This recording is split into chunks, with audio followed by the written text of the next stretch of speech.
Though all reports of Albert are most favourable, and though I have little doubt I shall like him, still one can never answer beforehand for feelings, and I may not have the feeling for him which is requisite to ensure happiness. I may like him as a friend, and as a cousin, and as a brother, but not more. As it is, I am rather nervous about the visit, for the subject I allude to is not an agreeable one to me.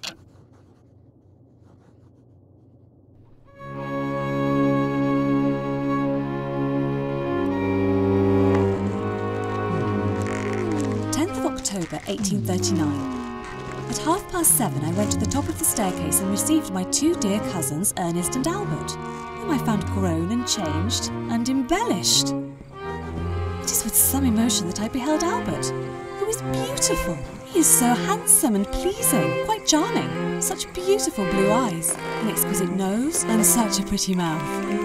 A beautiful figure, broad in the shoulders and a fine waist. My heart is quite going.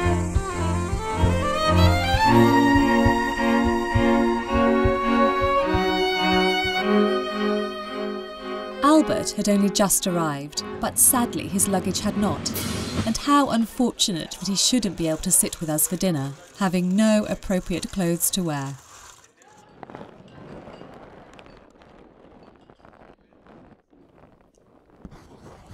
After dinner my cousins came in spite of their negligee, and I presented them to Lord Melbourne. I sat on the sofa with Lord Melbourne sitting near me, and Ernest near us, and Albert opposite. He is so handsome and pleasing. I asked Melbourne if he thought Albert liked me, which he thought, and which an immense compliment to me. "Oh, yes, he is," said Lord Melbourne. "It struck me at once." My feelings are a little changed, I must say, since last spring, when I said I couldn't think of marrying for 3 or 4 years. Seeing Albert has changed all that. "It has," he said. "Well then, I think it will be very well received, and I am very glad of it. I think it is a very good thing, and you'll be much more comfortable, for a woman cannot stand alone for long, in whatever situation she is." Surely I could have stood alone for a long time to come, but Albert was so handsome and loving that it was my choice to marry him instead. At about 12:30 I sent for Albert.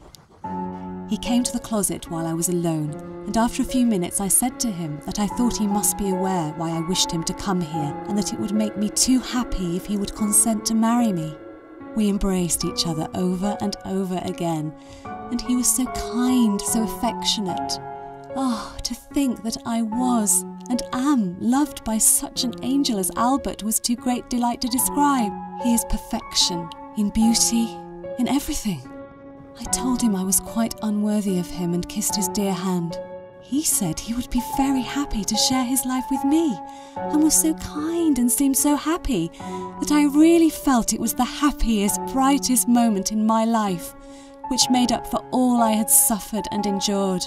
Oh, how I adore and love him, I cannot say.